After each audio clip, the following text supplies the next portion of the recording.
예, 오늘 저는 금식 기도 그 후에라고 하는 제목으로 하나님 말씀을 증언하겠습니다. 에스터 8번째 시간이네 벌써요.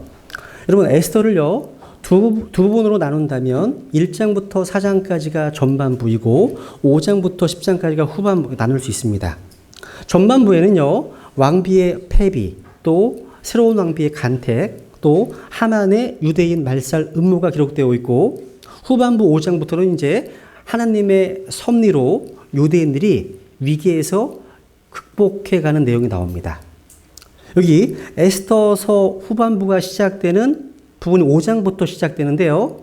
내용이 4장까지와 극적으로 전환됩니다. 내용이 바뀌어요. 여러분, 당시 페르시아 왕국의 2인자였던 하만의 음모로요, 이스라엘 민족 전체가 진멸당할 큰 위기에 몰렸던 상황에서 죽음을 무릅쓰고 왕 앞에 나아간 에스더는요, 놀랍게 아수에로 왕의 은총과 호의를 입게 됩니다. 이렇게 에스더의 스토리가요, 극적으로 바뀌는데, 극적으로 전환될 수 있었던 가장 중요한 요소가 무엇일까요? 이 사이에 어떤 일이 있었던 걸까? 이 사이에요. 바로 기도의 응답, 금식 기도의 응답으로 말미암아 이러한 변화가 일어나게 된 것입니다. 여기 본문에 보시면요, 에스더가요 금식 기도하고 있던 시간을 다 채우지 않고 셋째 날에 왕 앞으로 나아가고 있음을 보게 됩니다. 그러니까 에스더 4장과 5장 1절 사이에 에스더에게 어떠한 변화가 있음을 알 수 있습니다. 에스더는요 금식 기도를 통해서 앞으로 내가 어떻게 행동해야 할 것인지 주님의 도우심과 인도하심을 바라보면서 간절히 기도했습니다. 그 기도 응답의 결과가 5장부터 나오기 시작합니다. 한번 기도와 관련된 구절을 한번 찾아보겠습니다. 이러한 금식 기도가 에스더에게 어떠한 영향을 주었을까요? 먼저 이사야서 40장에 보면 31절입니다. 이사야서 30장 31절. 오직 주를 우러러 바라는 자들은 자기 힘을 회복하리니 그들은 독수리같이 날개치며 올라갈 것이요 달려가도 피곤하지 아니하고 걸어가도 기진하지 아니하리로다 말씀하십니다. 와, 여러분 하나님께서는요 보이지 않으시지만 항상 일하고 계십니다. 우리가 기도하면서 하나님의 도우심을 구하는 동안 그분은 우리를 능력으로 무장시키십니다. 또 사람들의 마음에 역사하십니다. 이 말씀은요 2700년 전에 기록된 것이지만 지금도 여전히 살아서 역사하시는 하나님의 말씀입니다. 우리는 이 말씀을 통해서 하나님을 바라며 기다릴 때 최소한 3가지의 역사가 일어남을 알 수 있습니다. 첫 번째로 자기 힘을 새로 회복합니다. 힘을 새롭게 합니다. 새로운 힘을 얻는다는 겁니다. 우리가 하나님을 바라고 찾을 때, 하나님을 기다릴 때, 그때가 되게 언제입니까? 되게 내가 무력함을 느낄 때, 내가 위기를 만났을 때, 가정적인 위기, 또 인간관계의 위기, 부부관계의 위기, 이런 때가 아니겠습니까? 여러분, 하나님의 사역이 다 그렇지만 특별히 저에게 있어서 가장 무기력을 느끼게 하는 부분 중 한 가지가 복음 전파 사역입니다. 사람들로 하여금 죄를 깨닫게 하고 자신에게 구주가, 구원자가 필요하다는 사실을 인식시켜주는 것. 그래서 죽었는 자들을 다시 살리는 일을 누가 할 수 있겠습니까? 그 일은 절대적으로 하나님만이 하실 수 있는 그 사역입니다. 우리는 함께 기도하고 있는 가운데 하나님을 바라고 하나님 말씀 전할 뿐이라는 거죠. 제가 이제 며칠 전에 지난주 목요일이죠. 이제 요양원에 계시는 그 최승용 기님 모친을 배웠습니다. 그러니까 한쪽이 이제 아마 뇌경색이 오셔가지고 언어 능력이 떨어지신다는 이야기를 듣고 마음에 참 부담을 많이 가졌습니다. 제가 그 어머님을 이제 처음 배웠을 때 어머님이 하실 수 있는 유일한 말이 요요라는 표현입니다. 요요. 요요 이런 표현을 하십니다. 계속해서요. 그때 그 요양원의 원장님도 같이 말씀을 들었습니다. 여러 그림들을 제가 보여드리면서 나중에는 이상하게요, 어머님과 제가 뭔가 영적으로 교통하고 있다는 느낌을 많이 받았습니다. 예수 그리스도의 십자가, 그분의 피로 말미암아 죄 사함을 받았다. 이런 것들을 전해드릴 때 좋다는 표현으로 계속해서 제 손에 입을 대시고 뽀뽀하셨습니다. 그러니까 이전에 복음을 들으신 적이 있으시다고 하셨는데 그리스도의 십자가에 대한 영적인 반응을 하시는 것으로 느껴졌어요. 그래서 이 모친님과 함께요, 요양원에 계시는 다른 어르신들도 배웠는데 마음이 굉장히 무거웠습니다. 그분들 뵈면서. 그러니까 마치 죽음만을 기다리시는 것 같아서 정말 안타깝게 느껴졌다는 거죠. 이분들에게도 생명의 말씀을 전해드려야 하는데, 그러니까 누워만 계신 거죠. 그래도 모친님께서는 앉아서 또 되게 활기 있으셨습니다. 그래서 한편으로는 이분들에게도 복음 전할 수 있는 길이 있으면 좋겠다. 그런 고백이 나왔습니다. 그래서 이 모친님께서 말씀을 잘 들으신 것은 성령님께서 역사하신 결과고 이것은 누군가가 기도해 준 덕분인 것입니다. 아마 최영기님과 모윤자매님이 기도 많이 하신 것 같으세요. 네. 여러분, 기도가 빠져 있고 성령님께서 함께 역사해 주지 않으시면 아무리 좋은 강사가 있고 바울이 있다 하더라도요, 또 가장 좋은 자료들이 있다고 하더라도 소용이 없어요. 열매가 맺지 못합니다. 그러나 우리 성경 신자들이 기도하는 가운데 하나님을 바라고 하나님을 전적으로 의지하는 가운데 겸손하게 그분을 의지하게 되면 무력함이 사라지고 성령님의 능력으로 충만해진다는 것입니다. 또 여기 보시면 기도하게 되면요, 독수리같이 날개치며 올라간답니다. 그러니까 기도하게 되면요, 뭔가 상황을 더 잘 파악할 수 있게 됩니다. 독수리같이 날개치며 올라갈 것이요. 한번 주목해 보세요. 독수리는요, 맑게 개인 날에는 멀리 떨어져 있는 호수의 물고기도 볼 수 있답니다. 우리가 하나님을 바라고 기다리는 동안에 우리는 높이 올라오른 독수리처럼 나에게 처해 있는 상황과 환경을 더 높게, 더 넓게 바라볼 수 있는 안목과 관점을 갖게 됩니다. 다른 말로 관점의 변화예요. 해석의 변화입니다. 그러니까 하나님의 관점으로 볼 수 있게 해준다는 거죠. 이 내용은 제가 뒤에서 다루겠습니다.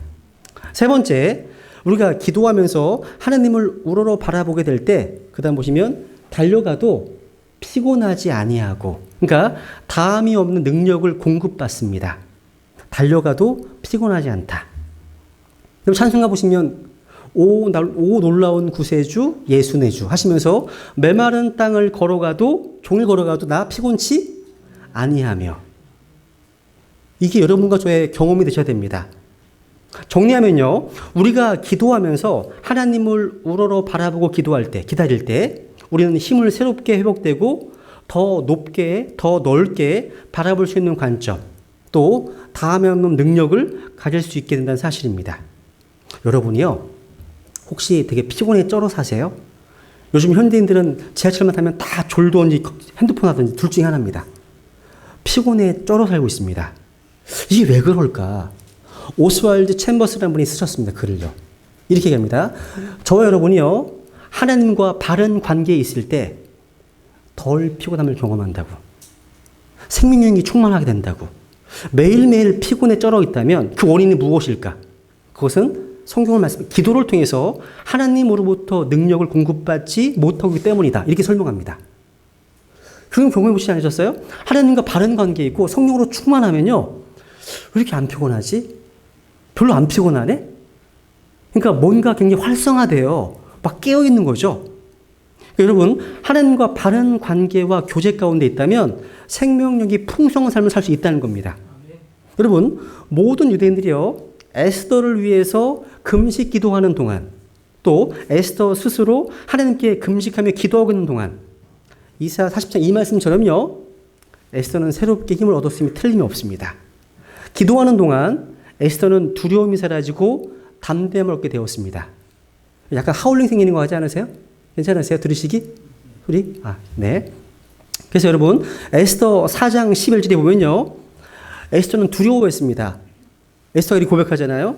누구든지 부름을 받지 아니하고 안뜰에 들어가 왕에게 나아가면 왕의 법은 그를 죽이는 것뿐 하나뿐이며 다만 왕이 그 사람에게 황금호를 내밀어야 그가 살리이다. 그러나 이제 내가 부름을 받지 못해 왕에게 나아가지 못한 지 이미 30일이 되었나이다 하라. 그러니까 이런 인간적인 두려움의 모습이 있었다는 거죠. 그런데 그게 사라졌습니다. 금식 기도가 채 끝나기도 전에 왕 앞에 담대하게 믿음으로 서 있습니다. 이게 5장 1절의 모습이에요. 그러니까 기도가 에스더의 삶에 중요한 변화를 가져다 주었습니다. 여러분, 이엠 바운즈 목사님께 쓰신 기도의 유명한 고전이 있습니다. 그 책에서 제 마음에 남아있는 하나의 표현이 있는데 이런 표현이 있습니다. 기도가 성도를 만듭니다. 이런 표현이에요. 기도가 성도를 만듭니다. 여러분, 우리에게도요, 에스더서 4장과 5장에 이런 터닝 포인트가 필요합니다. 함께 기도하고 금식하는 시간이 필요하다는 거죠. 여러분 상황이 어떻게 될지 모르고 어떤 모든 것에 불투명한 상황에 계십니까? 그러면 조급하게, 성급하게 뛰어들지 마세요. 오히려 조용히 기다리는 가운데 이 문제를 하나님께 맡기세요. 하나님의 음성에 귀를 기울이시고 그분의 인도하심을 먼저 한번 좀 지켜보시라는 거죠. 시편 32편 같이 읽어볼게요. 시작. 이곳을 위해 하나님을 따르는 모든 자는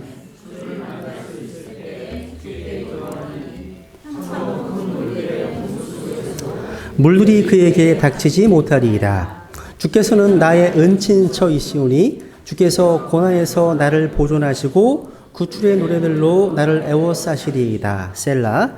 내가 너를 훈계하며 내가 가야 할 길로 너를 가르치고 내 눈으로 너를 지도하리로다. 야, 여러분, 우리에게 지금 진정으로 필요한 것은 하나님의 인도를 받는 겁니다. 말씀하시죠? 내가 너를 훈계하며 내가 가야 할 길로 너를 가르치겠다. 너를 지도하겠다. 그러니까 잠잠히 기다리면서 하나님께 귀를 기울이셔야 됩니다. 하나님의 말씀을 묵상하고 하나님의 임재하심을 의식하는 가운데 그분께서 나를 어디로 인도하시는지를 분별해야 됩니다. 그러니까 이렇게 에스더 4장과 5장 사이의 공백기에 틀림없이 이런 일들이 에스더에게 일어났던 겁니다. 다시 보세요.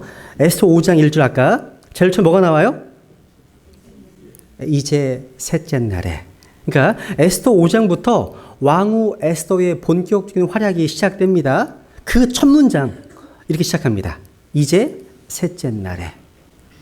주목해 보세요. 그러니까 에스더의 본격적인 활약이 시작되는 이런 시작 시점에 왜 이제 셋째 날이라는 단어가 썼을까요? 전 성경 읽을 때 가장 주목하는 단어가 맨 앞에 있는 단어예요. 저한테는 그래요. 맨 앞에 있는 것들을 잘 묵상하면 연결이 되거든요. 이제 셋째 날에. 왜 이 단어를 썼을까요? 이 질문에 대한 인과 관계를 한번 생각해 보세요. 먼저 원인이 뭐죠? 에스더 4장 16절입니다. 가서 소산에 있는 모든 이들을 함께 모으고 나를 위하여 금식하되 사흘 동안 밤낮으로 먹지도 말고 마시지도 마소서. 나도 내 시녀들과 함께 그렇게 금식하리이다. 얘기했죠? 이 말씀이 원인인 거예요. 그리고 5장은 이에 대한 하나님의 응답, 하나님의 일하심의 결과로서 열과되는 겁니다. 즉 에스더가요 왕에게로 나아가기로 결단하면서 자기가 가진 그 어떤 것을 의지하지 않고 3일간의 금식과 기도로 하나님을 전적으로 의뢰한 결과 하나님께서 에스더와 그 민족을 위해서 행하신 일들이 기록되었다는 겁니다. 이러한 차원에서 기도했음을 가리키는 이제 셋째 날에 라는 단어를 전제로 해서 5장이 시작되는 겁니다. 그렇다면 정리해 보겠습니다. 이제 에스더와 이스라엘 민족의 기도를 들으신 하나님은 어떻게 일하셨습니까? 그러니까 금식 기도 후에 하나님께서 어떻게 일하셨는지 한번 이제 두 가지로 나누어서 정리해 보겠습니다. 이것을 표현할 때 이제 외적인 하나님의 은혜 이렇게 표현할 수 있을 것 같습니다. 또 하나는 내적인 하나님의 은혜. 첫 번째, 하나님께서는 기도하며 나아가는 에스더에게요 순탄한 환경을 열어주셨습니다. 그러니까 환경과 상황을 평탄케 해주셨습니다. 여러분 마치 에서의 추격을 피해 달아나던 야곱이 야복강강에서 하나님과 기도하고 그 후에 에서 화해하게 되었죠. 평탄케 되었습니다. 환경이요. 본문의 1, 2절을 다시 보세요. 한번 다시 읽겠습니다. 이제 셋째 날에 에스더가 왕비의 예복을 입고 왕의 집 안뜰 곧 왕의 집 맞은편에 서매 왕이 왕의 집에서 그 집의 문을 마주보며 자신의 왕자에 앉아 있다가 왕비 에스더가 뜰에 선 것을 보았는데 이때 그녀가 왕의 눈앞에서 은총을 입으니라. 은총을 입으니라. 왕이 손에 잡고 있던 황금홀을 에스더에게 내미니 이 에스더가 가까이 가서 홀의 밑부분에 손을 대니라. 잘 보세요. 기도 응답으로 하나님의 일하심이 어떻게 지금 펼쳐지고 있습니까? 에스더는요, 왕이 부르지도 않았는데 왕 앞으로 불쑥 나아갔어요. 왕이요, 황금홀을 내밀어서 에스더를 수용해주면 사는 것이고, 그렇지 않으면 목숨을 담보할 수 없는 상황입니다. 다행스럽게도요, 왕이 그것을 수용해 주었습니다. 아니, 수용해 주는 정도가 아니에요. 예상을 뛰어넘는 호의를 베풀어 주었다는 거죠. 3절에 보시면 그때 왕이 그녀에게 이르되 왕비 에스더여 그대의 소원이 무엇이냐 또 그대의 요구가 무엇이냐 왕국의 절반이라도 그대에게 주겠노라 하매. 아마도 여러분 에스더 입장이라면 예상하지 못한 왕의 어떤 과한 호의 때문에 에스더는 맥이 딱 풀렸을 것 같아요.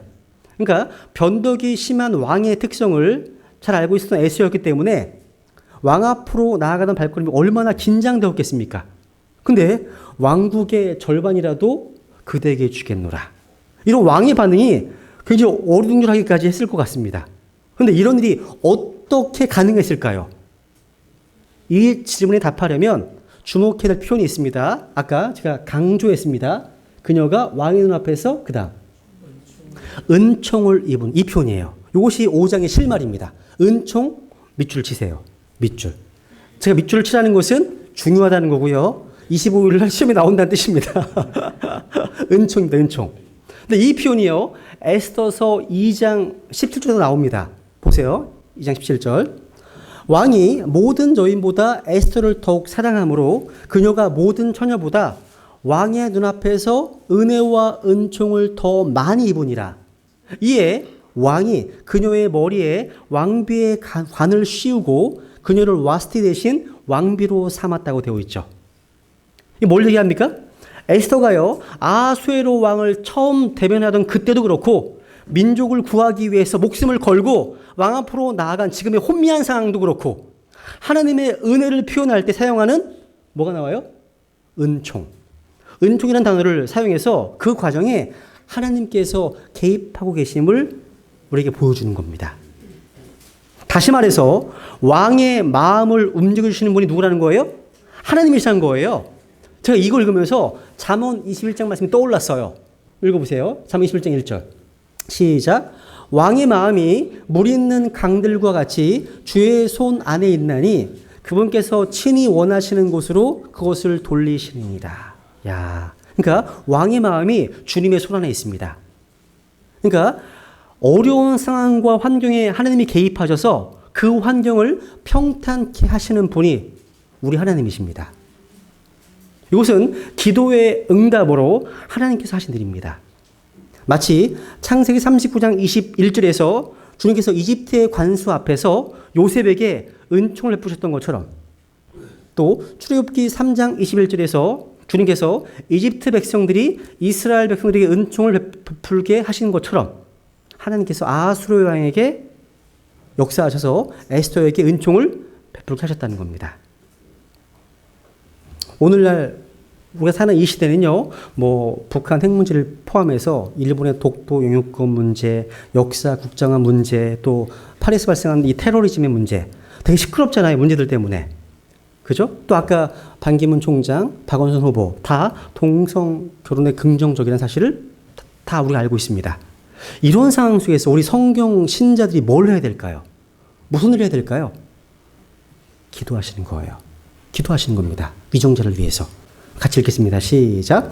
그러므로 내가 권면하노니 무엇보다 먼저 모든 사람을 위하여 간구와 기도와 중보와 감사를 드리되 왕들과 권위를 가진 모든 사람을 위하여 하라.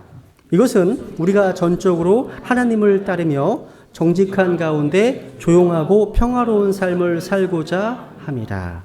여러분, 하나님을 전혀 알지 못하는 아수에로 왕의 마음에 역사하신 분이 하나님이셨던 것처럼 아하수에로 왕은요, 하나님을 알지도 못하는 자였습니다. 그럼에도 저희들의 하나님 백성들의 기도에 응답하셨습니다. 그래서 아하수에로 왕의 마음을 움직이셨습니다. 이런 비슷한 일이요. 이사야서 44장과 45장에 보시면 자신의 약속의 말씀을 성취하시기 위해서 고레스의 영을 움직이셔서 유대인들로 하여금 예루살렘으로 돌아가라는 칙령을 선포하게 하신 것을 기억해 보세요. 하나님께서 우리의 기도를 통해서 위정자들의 마음을 움직일 수 있는 분이십니다. 또한 하나님께서요, 여러분의 남편과 여러분의 아내의 마음에 역사하셔서 그들을 움직일 수 있음을 믿으십니까, 여러분? 그들이 하나님을 믿지 않는다고 할지라도 말입니다.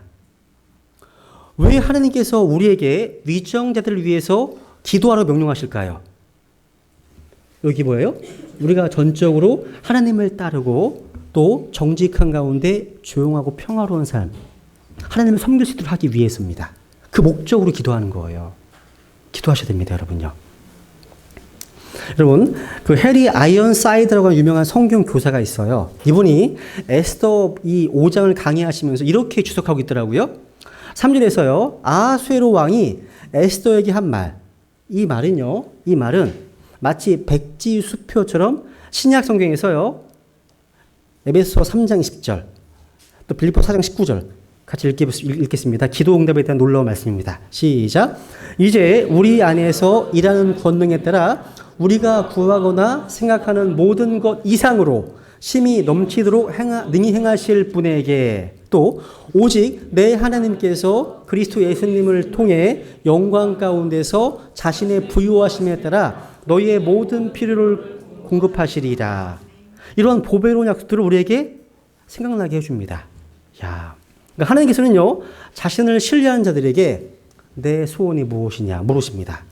에스더는 주저하지 않고 얼핏 보기에는 정말 사소해 보이는 요청을 합니다. 4절에 보면 뭐를 하고 있어요? 잔치에 초대하고 있습니다. 잔치는요, 성경에서 교제와 사귐을 요구하고 있는 거예요. 그러니까 잔치 자리에서 왕은 다시 한번 왕비에게 자신의 약속을 확인시켜 주었습니다. 또 묻습니다.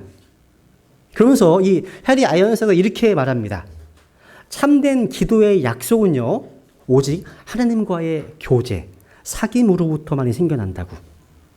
참된 기도의 응답은요, 교제가 먼저 전제되어야 한다고 말합니다.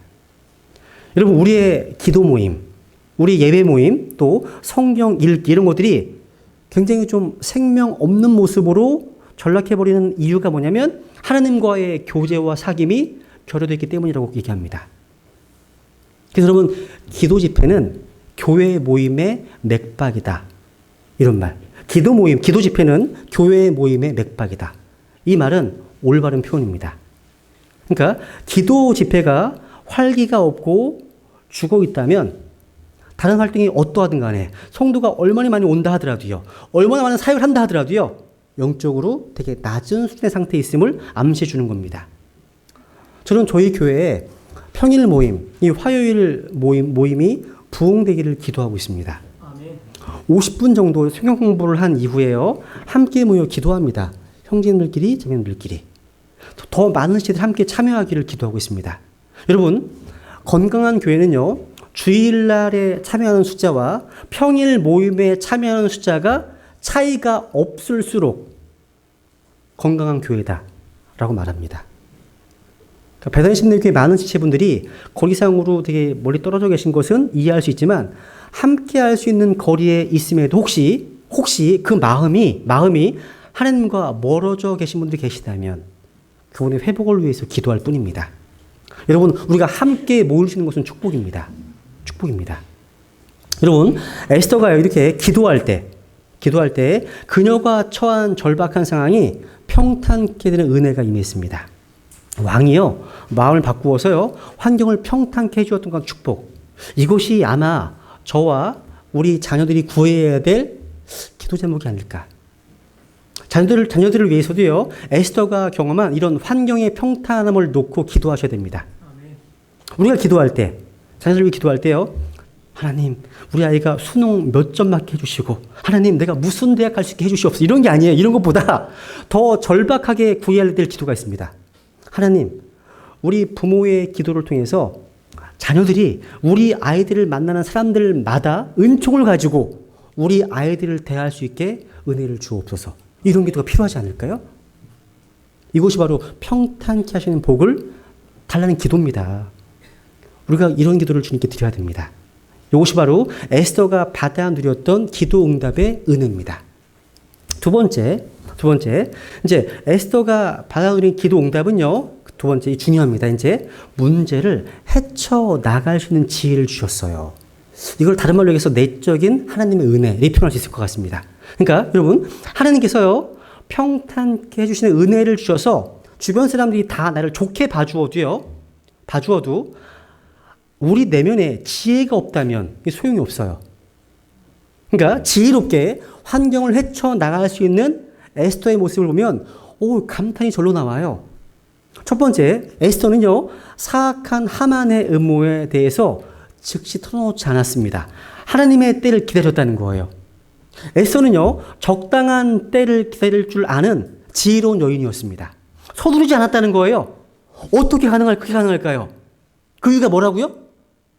기도하고 금식하기 때문입니다. 기도하면서요, 하나님의 인도하심을 바라보는 시간이 없다면 성급해집니다. 조급한 행동을 저지르기 쉽습니다. 사실 여러분, 기도하지 않아서 섣불리 경솔한 행동을 할 때도 많습니다. 또 마음을 억제하지 못하고 나중에 후회할 말들을 쏟아놓을 때도 많지 않으세요? 그죠? 하지만 하나님을 바라보면서 기도하는 시간을 가질 경우 스스로 자기를 통제할 수 있는 힘을 갖게 됩니다. 에스더는요, 이렇게 어떤 때가 무르익기를 기다리고 있습니다. 충분히 기다린 거예요. 여러분, 에스더가요, 자기의 무거운 짐을 왕에게 드러내기 전에 먼저 한 가지 사건이 더 일어났어요. 그게 뭐예요? 6장에 보시면 모르드게의 공적이 드러났습니다. 드러났어요. 야, 딱 맞게. 그러니까 에스더는 결코 서두르지 않았습니다. 하느님보다 앞서가지 않았습니다. 에스더가요, 하루를 더 기다리는 그 사이에 놀라운 하나님의 섭리가 작용했다는 겁니다. 이 내용은 제가 다음 주에 말씀드리겠습니다. 여러분, 요한복음에 보시면 반복해서 나의 때란 표현이 많이 나와요. 나의 때. 이것은 예수님께서 지상에서 사역하실 때 항상 아버지 하나님의 시간표에 따라서 사셨음을 보게 됩니다. 많은 경우에 우리는 서두르다가 실패합니다. 한국 사람들이 제일 서두르는 민족이라고 해요. 여러분, 문화부 장관을 지내셨던 이어룡 씨라고 있어요. 아시죠? 그죠? 이분이 신한국인이라는 책에 보면 새로운 시대의 한국인과 옛날의 전통적인 어떤 한국인을 비교하고 있습니다. 옛날 한국인과 새 시대의 한국인의 생활 패턴이 가장 커다란 차이는 속도감이다. 이렇게 속도감. 그러니까 속도감이 다르다는 거예요. 옛날 한국인들은요, 기다림에 익숙한 세대였답니다. 근데 요즘 세대의 한국인은요, 조급해진, 소위 빨리빨리 세대라고 할 수 있습니다. 이걸 다른 표현을 하게 되면 밥 세대와 라면 세대 차이라고 할 수 있습니다. 옛 시대는요, 우리 어머님들께서 늦게 들어오는 남편이나 자녀들을 위해서 밥을 지어놓고 뜸을 들이기 위해서 아랫목에 묻어놓은 밥의 온기처럼 은근한 기다림의 세대였다면 오늘 시대는 어때요? 그런 여유나 낭만이 없어요. 라면 살려 먹어. 이렇게 바뀌었어요. 그죠? 이거 없어요. 과거에요, 우리가 읽던 김소월의 시, 엄마야, 누나야, 강변 살자. 이런 시가 요즘 바뀌었답니다. 엄마야, 누나야, 간편 살자. 이렇게. 이러한 간편한 삶을 대표하는 상징이 바로 라면입니다. 라면. 그러니까 인스턴트 문화를 대표한다고 할 수 있겠죠. 이런 패스트푸드의 어떤 산업의 발달은요, 확실히 속도감을 촉진시켰습니다. 얻은 것도 있지만 잃어버린 것도 상당히 많이 있습니다. 그중 가장 커다란 손실은 인내심의 상실입니다. 우리는 가만히 기다리는 것을요, 낭비라고 생각하기 시작했습니다. 그 결과 하나님의 축복을 상실해버렸다는 거죠. 그런데 우리가 에스더에서 보게 되는 것은요, 그녀가 충분히 기도했고 인내하는 가운데 충분히 기다렸다는 겁니다. 하박국 2장 3절에 보면 비록 그것이 더딜지라도 뭐라고요? 그것을 기다리다. 그것이 지체하지 아니하리니 그것이 반드시 오리라 말씀하십니다. 그러니까 조금 더딘 것처럼 보일지라도 기다립시다. 충분히 기도했다면 이제 때를 기다리자는 겁니다. 하나님께서 일할 수 있는 기회를 드리라는 거죠. 에스더는 충분히 기다렸습니다. 근데 하나님의 결정적인 때가 왔을 때 미루지 않았습니다. 이제 액션을 취했다는 거예요. 에스더는 정확하게 타이밍을 포착할 줄 알았던 사람이었습니다. 믿음으로 기다리는 게 중요한 거예요. 여기 보시면 믿는 자는 뭐 하지 않다고요? 다급하지 아니하리로다. 다급하신 분 계세요? 하나님을 믿지 않는 상태에 있는 겁니다. 또 이사야서 30장 18절 보시면 주께서 기다리시리니 이것은 그분께서 너희에게 뭘 주시기 위해서? 은혜를 풀려 하십니다. 또 그분을 기다리는 모든 자들은 뭐가 있다고요? 복이 있다고 말씀하십니다. 주님을 기다린다는 것은요, 믿음으로 행하고 있다는 증거예요. 하나님을 믿고 신뢰하지 않을 때 그때는 반드시 그릇된 방향으로 서두르기 시작하다가 결국 부끄러움을 당하게 되는 것입니다. 그런데 기도와 금식으로 무장한 에스더는요, 어려운 상황을 만난 중에 흥분하지 않았습니다. 정말 침착하고 지혜롭게 잘 대처해 나갔어요. 정말 인상적입니다. 그 모습이요. 앞에서요, 왕이 얘기했잖아요. 왕비 에스더요, 그대의 소원이 무엇이냐, 또 그대의 요구가 무엇이냐, 왕국의 절반이라도 그대에게 주겠노라. 이렇게 놀라운 호의를 베풀었는데 아마 상상해 보세요. 대부분의 사람들은 아마도 긴장이 풀린 나머지 눈물을 쏟으면서 다리에 힘이 풀려서 주저앉아서 아마 엉엉 울었을 것 같아요. 왕이시여 하면서 저 하만이라는 저 사람이 우리 민족을 해하려고 합니다. 복수해 주십시오. 이렇게 상상해 보세요 한번. 그런데 에스더는요, 너무나 냉철하고 침착하게 지혜롭게 그 상황을 대처해 나갑니다. 그런데 에스더가 좀 이상한 요구를 합니다. 호의를 베푸는 왕을 향해서 이렇게 요구했습니다. 뭐요? 에스더가 응답하되 왕이 선히 여기시거든 이날 왕과 하만이 내가 왕을 베푼 잔치에 나오소서 하며. 생각해 보세요. 이런 긴장된 상황에서 뜬금없이 왜 잔치 이야기를 꺼내고 있을까요? 일정에 살펴본 것처럼요, 아하수에로 왕은 180일 동안 잔치를 열고도 아쉬움이 남아서 다시 7일 동안 잔치를 또 열 정도로 잔치 광이었어요. 광이었습니다. 에스더가요, 왕의 특징을 정확하게 파악했습니다. 그걸 공략한 거예요. 와, 이 여유가 보이세요, 여러분? 좀 인상적이었어요. 왕의 눈에 에스더가 얼마나 사랑스럽겠어요. 잔치하자는데. 마음이 활짝 열렸을 거예요, 더욱이요. 여러분, 가정에서, 직장에서 그 상황을 가장 잘 알고 있는 사람은 목사가 아니에요. 누구예요? 당사자입니다. 그 당사자가 주님과의 어떤 기도를 통해서 하나님의 인도를 받는 게 정말 중요한 거예요. 저보다 더 많이 알거든요, 여러분들이. 이것이 기도의 힘입니다. 만약 에스더가요, 죽으면 죽으리이다 결단한 직후에 바로 왕 앞으로 나아갔다면 이러한 침착한 지혜를 발휘할 수 있었을까요? 아니라는 거죠. 그러니까 3일 동안 금식과 기도로 하나님을 의지하면서 어떻게 하면 이 어려운 상황을 지혜롭게 풀 수 있을까 하면서 상황을 정리하고 분석하고 묵상했기 때문에 이런 지혜가 가능했던 겁니다. 그러니까 이 에스더의 상황을 보니까요, 이런 한국 속담이 있죠. 호랑이에게 물려가도 정신만 차리면 산다. 이 떠올랐습니다. 에스더가 딱 그 상황이에요. 여러분 생각해 보세요. 에스더가 상대해야 되는 하만은 누구예요? 최고 권력자에다가요, 교활하기 짝이 없는 능수능란한 정치꾼입니다. 근데 정치 경험이 전혀 없는 에스더가 어떻게 그렇게 침착하고 지혜롭게 잘 대처할 수 있을까요? 그 비결은 야고보서 1장 5절에 있습니다.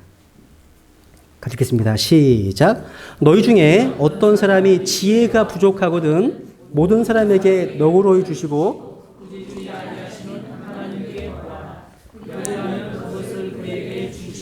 아멘. 아멘. 이것이 기도의 위력입니다. 우리가 하나님 앞에 기도하고 묵상하면 하나님께서는 지혜를 주십니다. 주십니다. 기도로 나갔던 에스더가 누렸던 복이 이것 아닙니까? 저는요, 우리 베다니 심리교회의 모든 지체분들이 보면 성경 공부 또 깊이 있는 교리 이런 거에 많이 쏠려 있어요. 균형이 필요합니다. 모든 지체분들이 이 기도의 중요성을 깨닫고 기도 응답의 복을 계속 누리기를 간절히 소망합니다. 우리에게는 최근에 감사 제목들이 많이 있어요. 그죠? 석태숙 자매님의 그 암 정상, 또 김인옥 자매님의 무죄 판결? 그쵸. 암 많지죠. 그죠? 네, 그 기도 제목. 또 김기엽 형제님께서 또 스스로 또 이렇게 잘 회복 중에 계시고요. 또 고용재님께서도 직장 문제가 해결되었잖아요. 그 어려운 문제가. 또 현재 지금 기도 응답의 과정 중에 있는 수많은 기도 제목들이 있습니다. 전 금년 마지막 주 일요일 기대가 됩니다. 오후에 이런 풍성한 감사와 은혜로 간직이 넘쳐났으면 좋겠습니다. 그래서 하나님께서 영광 받으시기를 정말 소망합니다. 여러분, 아브라함 링컨이라고 하는 미국의 16대 대통령이 있죠. 이 대통령은 구원받은 대통령이고요. 또 지혜로운 대통령이었습니다. 링컨이 이런 말을 했습니다. 나는 어려울 때마다 무릎을 꿇고 기도한다. 나는 충분한 지혜가 없지만 기도하고 나면 특별한 지혜가 머리에 떠오르곤 한다. 우리에게 필요한 거 아니세요? 그러니까 링컨은요, 자기가 어떻게 지혜로운 정치가가 될 수 있었는가를 이렇게 고백한 거예요. 비결이 뭐예요? 기도입니다. 기도입니다. 여러분, 누가복음에 보시면요, 예수님의 어린 시절에 대한 이런 말씀이 나와요. 같이 읽어볼게요. 시작.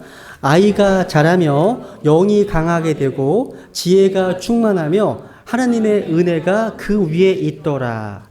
여러분, 예수님께서 이 땅에 오셔서 성장해 가시는 과정을 함축적으로 묘사해 놓은 말씀입니다. 저는 이 말씀이요, 영적 성장을 원하는 모든 크리스찬들이 붙잡아야 될 말씀이라고 생각합니다. 이 말씀에는요, 정말 귀한 균형이 담겨 있어요. 아이가 뭐 했어요? 자라며, 이게 육적인 성장인 이야기입니다. 아이가 자라며. 그 다음, 영이 강하게 되고, 그리고 지혜가 충만하다고 되어 있죠? 이게 뭐예요? 이건 바로 영적인 성장을 가리키는 거예요. 또 무엇보다 이런 두 가지가 가능하려면 하나님의 은혜가 그 위에 있어야 됩니다. 그러니까 우리와 우리의 자녀들에게도 이런 균형 있는 성장을 위해서 하나님의 은혜와 은총이 그 위에 머무는 귀한 축복이 있기를 정말 소망합니다. 이 지혜가요, 제가 예전에 구원받고 나서 봤던 주석서 중에 한 가지가 호크마 주석서가 있어요. 이 호크마가 뭔지 아세요? 요 지혜에 대한 헬라어가 호크마예요. 한번 알아두세요. 호크마 주석 본다고 그러면 지혜네요. 이렇게 얘기하시면 아실 겁니다. 그러니까 예수님께서는 이런 지혜가 충만하시기 때문에 사역하시는 동안 끊임없이 만나는 수많은 원수들과 싸울 때 놀라운 지혜로 대처하셨습니다. 우리도 이 악한 세상과 맞닥뜨렸을 때 이런 문제들을 해결할 수 있는 능력, 그런 차원에서의 지혜가 필요합니다. 그러려면 우리가 해야 될 것이 있어요. 예수님께서 모든 일들을 시작하실 때마다 기도하셨던 그 모범을 본받아야 됩니다. 예수님이 보신 기도의 모범을 몇 가지 정리하고 마치겠습니다. 마태복음 4장에 보시면 그때 예수님께서 성령의 인도를 받아 마귀에게 시험을 받으러 광야로 들어가사 40일을 밤낮으로 금식하시고 그 뒤에 줄이시니라. 이 그때가 언제 그때가요? 그때 공생애가 시작되려는 시점입니다. 바로 그 시점에 주님은 행동하시기 전에 금식하셨습니다. 또 누가복음 6장을 보세요. 7개 같이 시작. 그 무렵에 그분께서 기도하러 산으로 들어가사 여기까지 보세요. 그 무렵에 이때는 또 어느 때예요? 그 다음 주에 나옵니다. 뭐냐면 자기 제자들을 부르사 그들 중에 12를 택하시고 또한 그들에게 사도라는 이름을 주시니라. 뭐예요? 12 제자를, 사도를 택하시기 전에 기도하신 겁니다. 그러니까 사람 세우는 게 무척 중요한 거예요. 기도 많이 하셔야 됩니다. 그러니까 예수님에게서 12사도가 얼마나 큰 의미가 있습니까? 예수님에게 제자들을 뽑는 일이 너무나 중요한 일이었습니다. 그 중요한 일을 앞에 두고서 예수님 뭐 했어요? 밤이 새도록 기도하셨습니다. 기도하셨습니다. 또 볼게요. 요한복음 11장에 보시면 이제 예수님이 기도하십니다. 아버지요, 아버지께서 내 말을 들으신 것을 감사하나이다. 아버지께서 항상 내 말을 들으시는 줄을 내가 알았나이다. 되게 심각한 소리를 기도하십니다. 이때는 무슨 일이었습니까? 그 다음 보시면 나사로가 죽어 있었잖아요.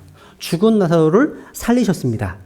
죽은 나사로를 다시 살리시는 놀라운 어떤 신적 사역을 행하시기 전에 기도하신 겁니다. 이렇게요.